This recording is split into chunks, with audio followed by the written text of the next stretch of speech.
अस्सलाम वालेकुम रहमतुल्लाहि व बरकातुहू। आज हम बात करने वाले हैं आईब्रोज़ की। ये गर्ल्स टॉपिक है। हम लड़कियां क्या करती हैं, आईब्रोज़ को शेप देती हैं, पतला करती हैं, थिकनेस को चेंज करती हैं, शेप को चेंज करती हैं।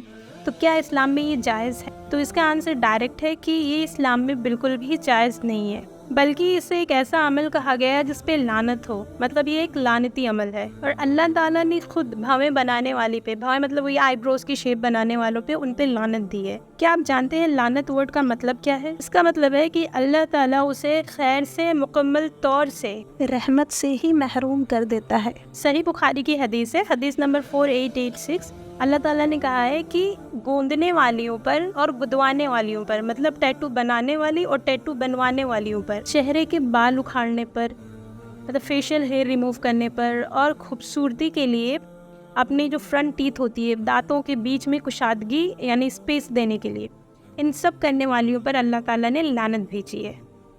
अल्लाहु अकबर। देखिए, अल्लाह ताला ने हमें जिस स्ट्रक्चर के साथ पैदा किया है, हमें इजाज़त नहीं है कि हम उसके अंदर कोई चेंज लाएं, उसे बिगाड़ें। जैसे मसलन हो गया आपकी प्लास्टिक सर्जरी या बोटॉक्स वगैरह। ये कितनी क्लियर हदीस है हमारे सामने कि भव्य बनाना एक लानती अमल है।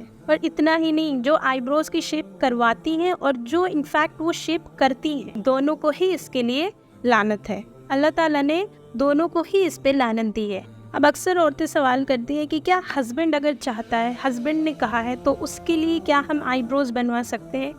तो देखें, हदीस है, सही मुस्लिम की हदीस है 1840। इसमें कहा गया है कि अल्लाह की नाफरमानी में मखलूक की ताबेदारी नहीं होती है। यानी मखलूक की बात सुन के आप अल्लाह की नाफरमानी नहीं कर सकते।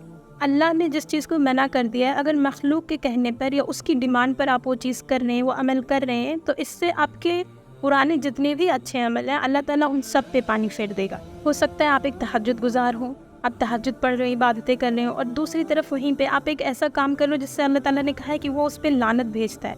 तो ये कितना अजीब मामला हो गया।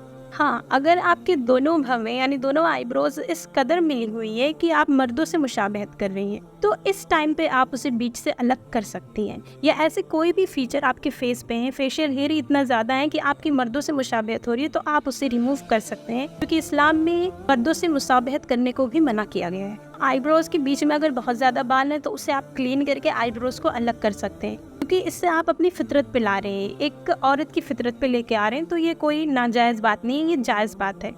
लेकिन अगर आप आईब्रोज की शेप उसे बारीक करने में, कि आपने बीच से तो कर लिया, उसके बाद उसे आप शेप दे रही हैं, उसे बारीक पतला बना रही हैं, नुकीला बना रही हैं, तो मेरी बहन ये बिल्कुल भी गलत अमल है, इसे मत कीजिए। एक छोटे से अमल से अपने अल्लाह को नाराज़ मत करिए, क्योंकि लानत कोई इंसान नहीं, रब्बुल आलमीन कर रहा है। मेरी बहनों से गुजारिश है, आप ऐसा कोई अमल ना करें जिस पे अल्लाह लानत करे। आप जैसी हैं, आप खूबसूरत हैं, अल्लाह ताला ने आपको बनाया है।